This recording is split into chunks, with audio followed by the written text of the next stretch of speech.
आज आपण श्री सत्यनारायण देवताची कथा पाहणार आहोत. श्री सत्यनारायण कथा अध्याय पहिला. एकदा नैमिषारण्यात राहणाऱ्या शौनकादिक ऋषींनी पुराण सांगणाऱ्या सुतांना प्रश्न विचारला. ऋषी विचारतात, हे मुनिश्रेष्ठा, मनातील सर्व फले कोणत्या व्रताने अथवा तपश्चर्येने मिळतात? ते ऐकण्याची इच्छा आहे, कृपा करून सांगा. सूत सांगतात, मुनी हो, नारदांनी हाच प्रश्न भगवान महाविष्णूंना विचारला. त्यावेळी विष्णूंनी नारदांना जे सांगितले तेच मी तुम्हाला सांगतो. शांत चित्ताने ऐका. एकदा महायोगी नारद मुनी जनतेवर दया करावी अशा बुद्धीने अनेक लोकात फिरत असता मनुष्य लोकात भारतात आले आणि मनुष्य लोकात आपल्या पूर्वकर्माप्रमाणे अनेक योनीमध्ये जन्म घेऊन अनंत प्रकारची दुःखे सर्व लोक भोगीत आहेत असे पाहून कोणत्या साधनाने त्यांची दुःखे नक्की नाहीशी होतील हा विचार करून नारद मुनी वैकुंठात गेले. त्या वैकुंठात 4 हातात शंख, चक्रा, गदा व कमळ धारण केलेल्या व पायापर्यंत रुळणारी माळा गळ्यात घातलेल्या स्वच्छ वर्णाच्या नारायण भगवंताला पाहून त्यांची स्तुती करायला त्यांनी आरंभ केला. नारद म्हणाले, ज्याचे स्वरूप वाणी व मन यांना न कळणारे आहे व जो अनंत शक्तिमान आहे, तो उत्पत्ती, मध्य व नाश यांनी रहित आहे, मूळचा निर्गुण आहे व जगाच्या आरंभकाळी तो 3 गुणांचा स्वीकार करतो व जो सर्वांचे मूळ कारण असून भक्तांची दुःखे नाहीशी करतो, त्या नारायणाला माझा नमस्कार असो. नारद मुनींनी केलेली स्तुती ऐकून भगवान विष्णू नारदाजवळ बोलले. भगवान म्हणाले, मुनिवरा, आपण कोणत्या कामासाठी आला आहात? तुमच्या मनात काय आहे ते सर्व मला सांगा, मी त्याचे समर्पक उत्तर देईन. नारद म्हणाले, हे भगवंता, मृत्यूलोकातील सर्व लोक आपण केलेल्या पापकर्माप्रमाणे अनेक योनीमध्ये जन्म घेऊन विविध प्रकारची दुःखे भोगीत आहेत. नारद म्हणाले, हे भगवंता, आपली कृपा जर माझ्यावर असेल तर या सर्व दुःखी लोकांची सर्व दुःखे लहान अशा कोणत्या उपायाने नाहीशी होतील ते सर्व सांगा, माझी ऐकण्याची इच्छा आहे.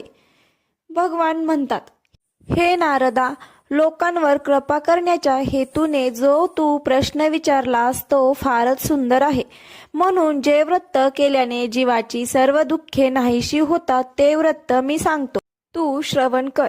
हे वत्सा नारदा, तुझ्यावर माझे प्रेम असल्यामुळे स्वर्गलोकात किंवा मनुष्यलोकात आजपर्यंत कोणालाही माहीत नसलेले व महापुण्यकारक असे व्रत आज मी तुला सांगतो.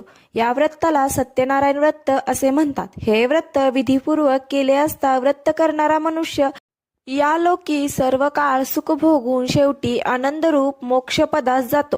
भगवान विष्णूंचे भाषण ऐकून नारद मुनी विष्णूंना म्हणाले, हे नारायणा, या व्रताचे फल काय, याची विधी काय व हे व्रत पूर्वी कोणी केले होते ते सर्व विस्तार करून मला सांगा. त्याचप्रमाणे व्रत कोणत्या काली करावे तेही सांगा.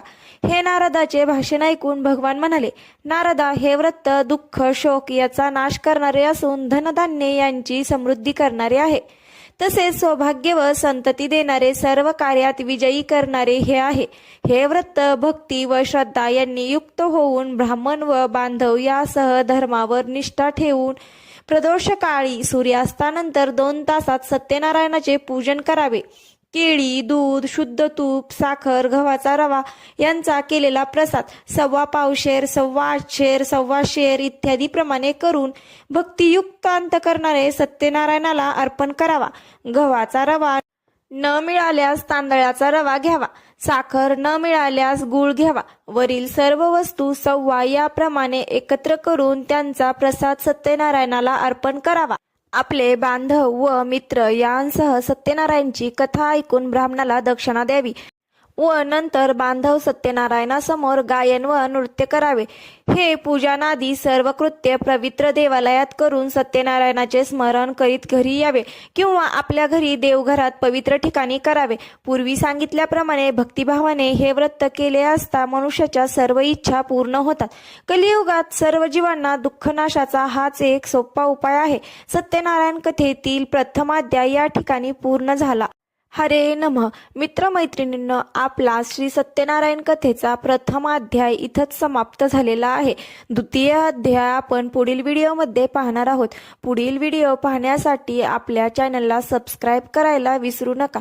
बेलही प्रेस करा, जेणेकरून प्रत्येक व्हिडिओचं नोटिफिकेशन तुमच्यापर्यंत पोहोचू शकेल. आणि कमेंटमध्ये जय श्री सत्यनारायण महाराज की जय लिहायला विसरू नका. सत्यनारायण महाराज तुमची ही इच्छा नक्की पूर्ण करतील. भेटूयात अशाच रोचक आणि माहितीपूर्ण व्हिडिओमध्ये. तोपर्यंत धन्यवाद.